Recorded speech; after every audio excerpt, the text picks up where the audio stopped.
Delhi assembly ఎన్నికల ముందు ఆప్ జాతీయ కన్వీనర్ అరవింద్ కేజ్రీవాల్ కీలక ప్రకటన చేశారు. 18 ఏళ్లు పైబడిన మహిళలకు నెలకు 2100 రూపాయలు ఇచ్చేందుకు నిర్ణయం తీసుకున్నారు. గతంలో ప్రకటించిన 1000 రూపాయలు సరిపోవని 2100 రూపాయలకు పెంచుతున్నామని తెలిపారు. ఆయన వచ్చే నెల నుంచి రిజిస్ట్రేషన్ ప్రారంభమవుతుందన్నారు. అయితే ఈ పథకానికి ఇద్దరే అర్హులుగా తేలింది. అనర్హులైన 56 మందిలో 27 మంది విచారణకు కూడా రాలేదు.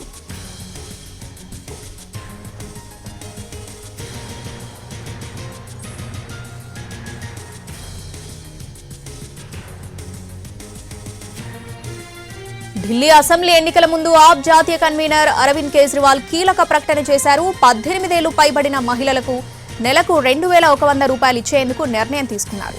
గతంలో ప్రకటించిన 1000 రూపాయలు సరిపోవని 2100 రూపాయలకు పెంచుతున్నామని తెలిపారాయన. వచ్చే నెల నుంచి రిజిస్ట్రేషన్ ప్రారంభమవుతుందన్నారు. అయితే ఈ పథకానికి ఇద్దరే అర్హులుగా తేలింది. అనర్హులైన 56 మందిలో 27 మంది విచారణకు కూడా రాలేదు.